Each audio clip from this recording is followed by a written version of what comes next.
Oh my goodness! I'm at Harvard! Wow! To President Faust, my fellow honorands, Carl, that was so beautiful. Thank you so much. And James Rothenberg, Stephanie Wilson, Harvard faculty, with a special bow to my friend, Dr. Henry Louis Gates. All of you alumni, with a special bow to the class of '88 and your $115 million.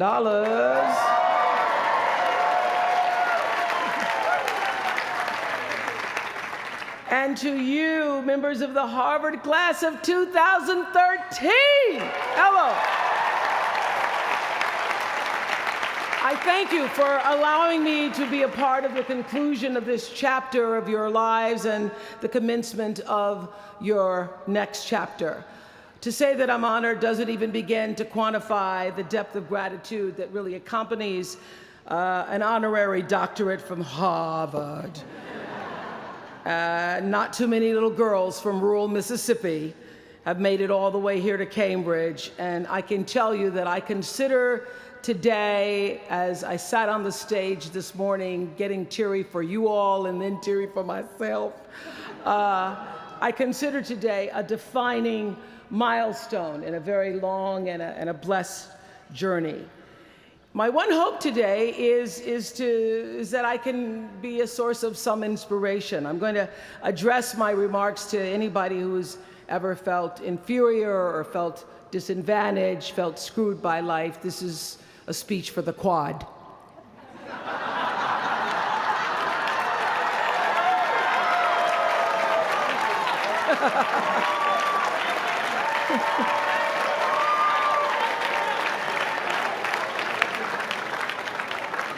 Actually, I was so honored. I wanted to do something really special for you. I wanted to be able to have you look under your seats and there would be free master and doctor degrees, but I see you got that covered already. I will be honest with you, I felt a lot of pressure over the past few weeks to come up with something that I could share with you that you hadn't heard before, because after all, y'all went to Harvard, I did not. But then I realized that you don't have to necessarily go to Harvard to have a driven, obsessive, type A personality, but it helps. And while I may not have graduated from here, I admit that my personality is about as Harvard as they come. You know, my television career began unexpectedly. As you heard this morning, I was in the Miss Fire Prevention contest. That was when I was 16 years old in Nashville, Tennessee, and you had the requirement of having to have red hair in order to win, up until the year that I entered. So they were doing the question and answer period, because I knew I wasn't going to win in the swimsuit competition. So during the question and answer period, the question came, "Why, young lady, what would you like to be when you grow up?" And by the time they got to me, all the good answers were gone. So I had seen Barbara Walters on the Today Show that morning, so I answered, "I would like to be a journalist. I would like to tell other people's stories in a way that makes a difference in their lives and the world." And as those words were coming out of my mouth, I went, "Whoa, this is pretty good. I would like to be a journalist. I want to make a difference." Well, I was on television by the time I was 19 years old. And in 1986, I launched my own television show with a relentless determination to succeed. At first, I was nervous about the competition, and then I became my own competition, raising the bar every year, pushing myself as hard as I knew. Sound familiar to anybody here?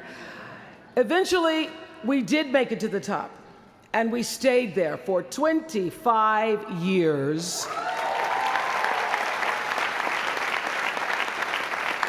The Oprah Winfrey Show was #1 in our time slot for 21 years, and I have to tell you, I became pretty comfortable with that level of success. But a few years ago, I decided, as you will at some point, that it was time to recalculate, find new territory, break new ground.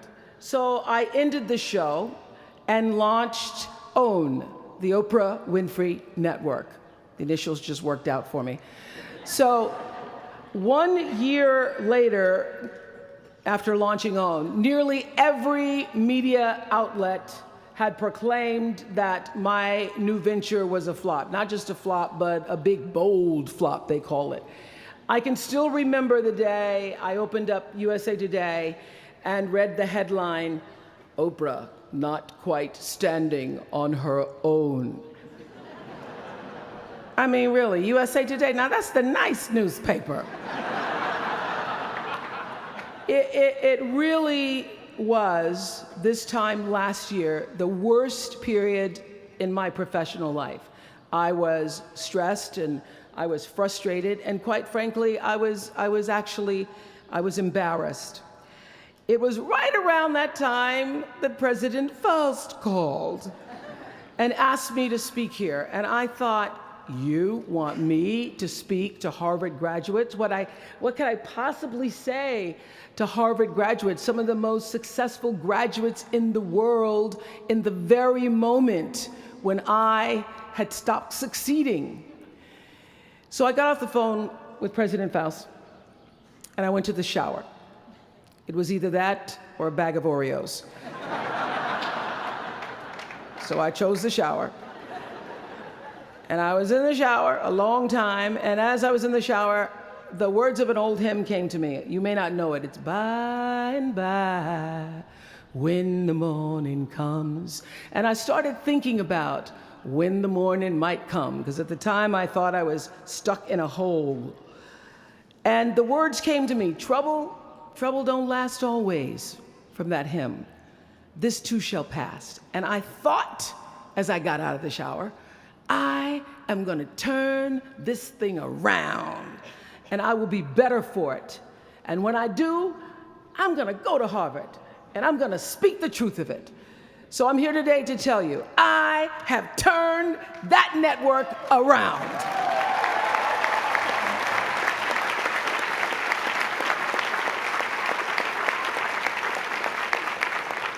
And it was all because I wanted to do it by the time I got to speak to you all. So thank you so much. You don't know what motivation you were for me. Thank you. I'm even prouder to share a fundamental truth that you might not have learned even as graduates of Harvard, unless you studied the ancient Greek hero with Professor Naj. Professor Naj, who as we were coming in this morning said, "Please, Ms. Winfrey, walk decisively." I shall walk decisively. This is what I want to share. It doesn't matter how far you might rise. At some point, you are bound to stumble, because if you're constantly doing what we do, raising the bar, if you are constantly pushing yourself higher, higher, the law of averages, not to mention the myth of Icarus, predicts that you will at some point fall. And when you do, I want you to know this, remember this, there is no such thing as failure. Failure is just life trying to move us in another direction. Now, when you're down there in the hole, it looks like failure. So this past year, I had to spoon feed those words to myself. And when you're down in the hole, when that moment comes, it's really okay to feel bad for a little while. Give yourself time to mourn what you think you may have lost. But then, here's the key. Learn from every mistake, because every experience, encounter, and particularly your mistakes, are there to teach you and force you into being more of who you are. And then figure out what is the next right move. And the key to life is to develop an internal, moral, emotional GPS that can tell you which way to go. Because now and forevermore, when you Google yourself, your search results will read Harvard, 2013. And in a very competitive world, that really is a calling card, because I can tell you, as one who employs a lot of people, when I see Harvard, I sit up a little straighter and say, where is he or she? Bring them in. It's an impressive calling card that can lead to even more impressive bullets in the years ahead. Lawyer, senator, CEO, scientists, physicists, winners of Nobel and Pulitzer Prizes, or late-night talk show host.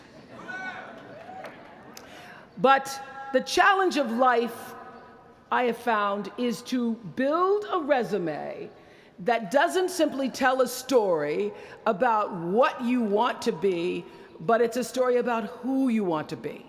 It's a resume that doesn't just tell a story about what you want to accomplish, but why.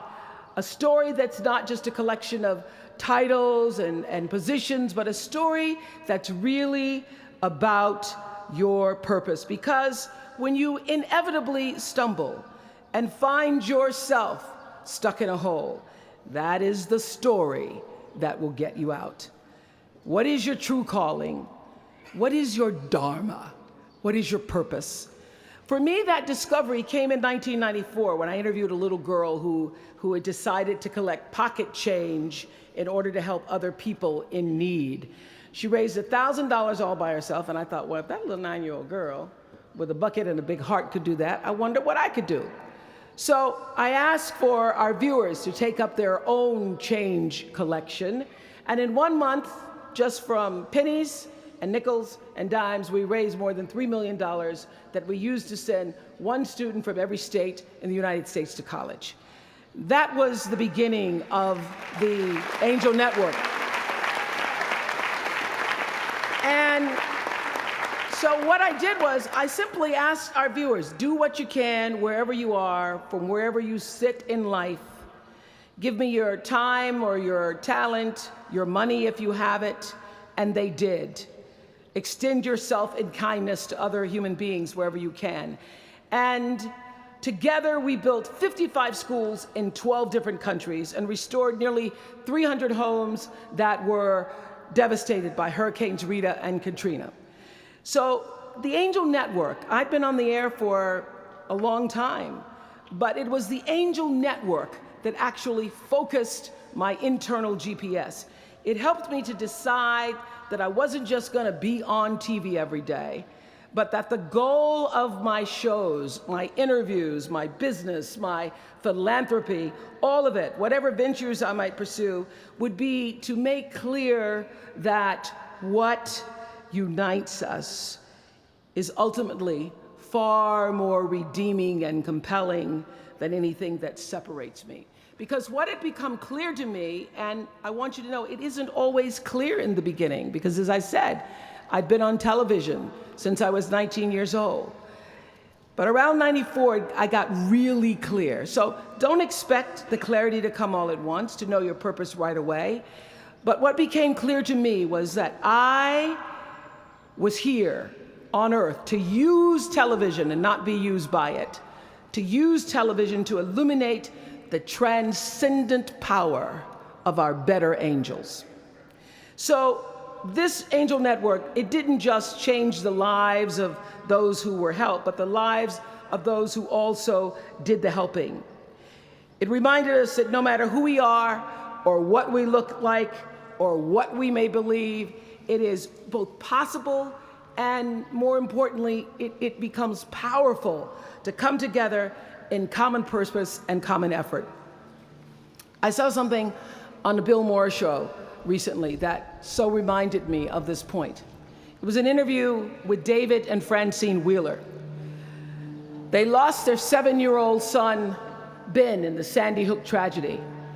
And even though gun safety legislation to strengthen background checks had just been voted down in Congress at the time that they were doing this interview, they talked about how they refused to be discouraged. Francine said this. She said, "Our hearts are broken, but our spirits are not.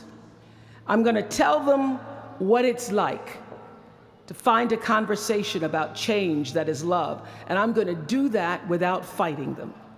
And then her husband David added this: you simply cannot demonize or vilify someone who doesn't agree with you, because the minute you do that, your discussion is over, and we cannot do that any longer.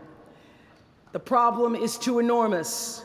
There has to be some way that this darkness can be banished with light. In our political system and in the media, we often see the reflection of a country that is polarized, that is paralyzed, and is self-interested. And yet, I know you know the truth. We all know that we are better than the cynicism and the pessimism that is regurgitated throughout Washington and the 24-hour cable news cycle. Not my channel, by the way. We understand that the vast majority of people in this country believe in stronger background checks because they realize that we can uphold the Second Amendment and also reduce the violence that is robbing us of our children. They don't have to be incompatible.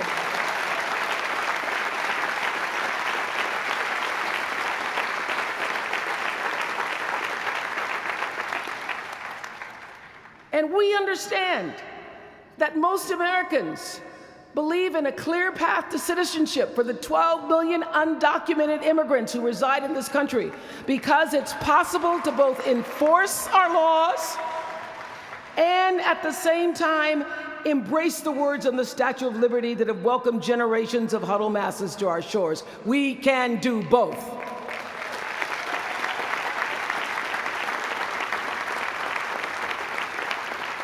And we understand, I know you do because you went to Harvard, that people from both parties and no party believe that indigent mothers and families should have access to healthy food and a roof over their heads and a strong public education.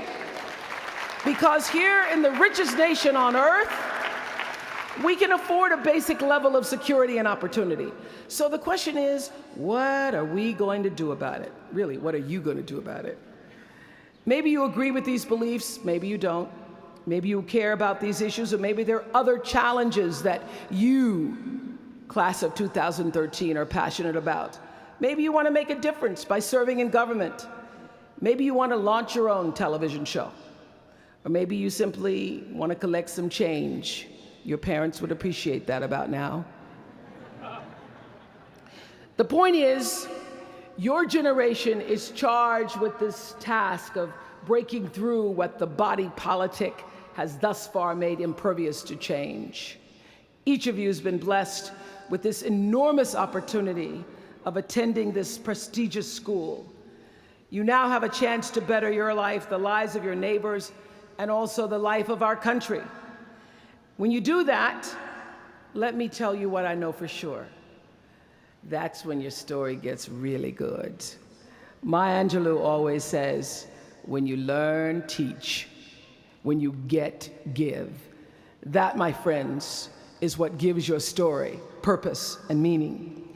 So you all have the power in your own way to develop your own angel network. And in doing so, your class will be armed with more tools of influence and empowerment than any other generation in history. I did it in an analog world. I was blessed with a platform that at its height reached nearly 20 million viewers a day. Now here in a world of Twitter and Facebook and YouTube and Tumblr, you can reach billions in just seconds. You're the generation that rejected predictions about your detachment and your disengagement by showing up to vote in record numbers in 2008. And when the pundits said, they talked about you, they said you'd be too disappointed, you'd be too dejected to repeat that same kind of turnout in the 2012 election, and you proved them wrong by showing up in even greater numbers. That's who you are. This generation, your generation, I know, has developed a finely honed radar for BS. Can you say BS at Harvard? the spin and phoniness and artificial nastiness that saturates so much of our national debate. I know you all understand better than most that real progress requires an authentic way of being, honesty, and above all, empathy. I have to say that the single most important lesson I learned in 25 years talking every single day to people was that there's a common denominator in our human experience. Most of us, I tell you, we don't want to be divided. What we want, the common denominator that I found in every single interview, is we want to be validated. We want to be understood. I've done over 35,000 interviews in my career. And as soon as that camera shuts off, everyone always turns to me and inevitably in their own way asks this question: was that okay? I heard it from President Bush. I heard it from President Obama. I've heard it from heroes and from housewives. I've heard it from victims and perpetrators of crimes. I even heard it from Beyonce and all of her Beyonce-ness. She finishes performing, hands me the microphone and says, "Was that okay?" Friends and family, yours, enemies, strangers, in every argument, in every encounter, every exchange, I will tell you, they all want to know one thing: was that okay? Did you hear me? Do you see me? Did what I say mean anything to you? And even though this is the college where Facebook was born, my hope is that you will try to go out and have more face-to-face conversations with people you may disagree with.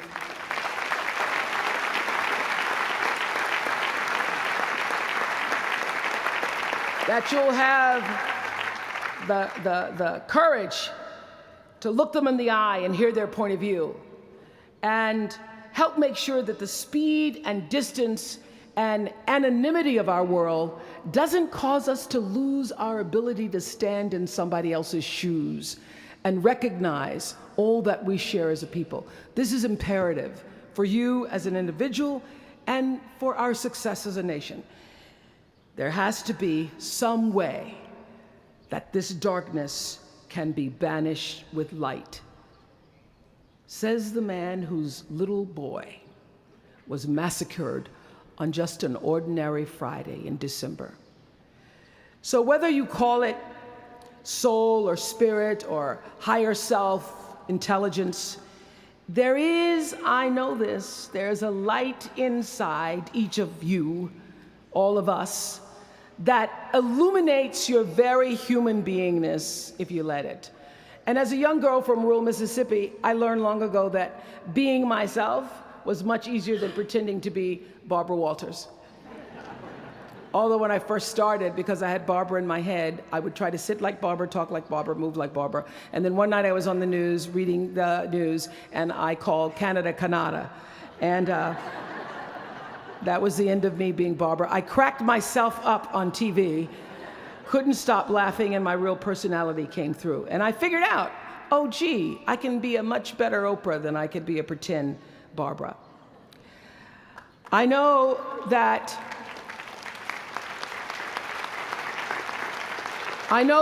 you all might have a little anxiety now and hesitation about leaving the comfort of college and putting those Harvard credentials to the test. But no matter what challenges or setbacks or disappointments you may encounter along the way, you will find true success and happiness if you have only one goal. There really is only one, and that is this: to fulfill the highest, most truthful expression of yourself as a human being. You want to max out your humanity by using your energy to lift yourself up, your family, and the people around you. Theologian Howard Thurman said it best. He said, "Don't ask yourself what the world needs. Ask yourself what makes you come alive, and then go do that. Because what the world needs is people who have come alive." The world needs people like Michael Stolzenberg from Fort Lauderdale. When Michael was just 8 years old, Michael nearly died from a bacterial infection that cost him both of his hands and both of his feet. And in an instant, this vibrant little boy became a quadruple amputee, and his life was changed forever. But in losing who he once was, Michael discovered who he wanted to be. He refused to sit in that wheelchair all day and feel sorry for himself. So with prosthetics, he learned to walk and run and play again. He joined his middle school lacrosse team.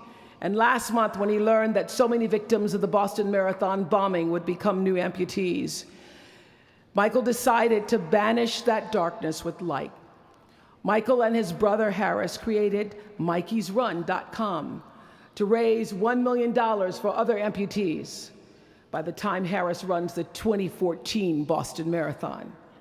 More than 1,000 miles away from here, these two young brothers are bringing people together to support this Boston community the way their community came together to support Michael. And when this 13-year-old man was asked about his fellow amputees, he said this: first, they will be sad. They're losing something they will never get back. And that's scary. I was scared. But they'll be okay. They just don't know that yet. We might not always know it.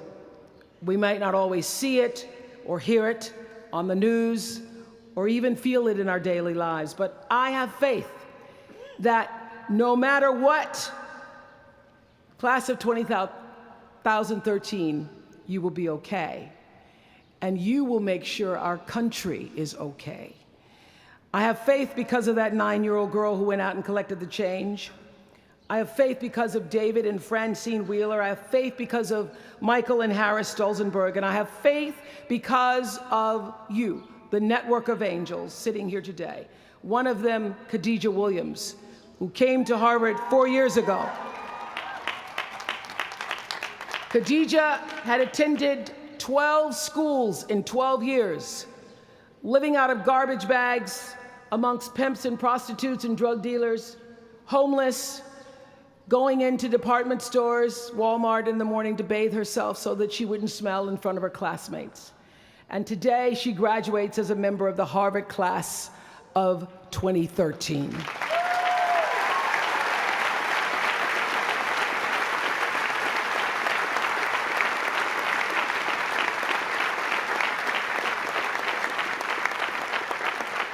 From time to time, you may stumble, fall. You will for sure count on this.